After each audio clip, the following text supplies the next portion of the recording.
Welcome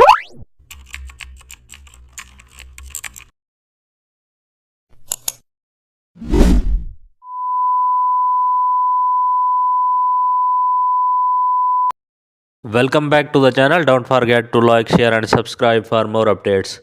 Today we are explore an amazing topic of Photoshop, how to create perfume promotional post using custom shapes.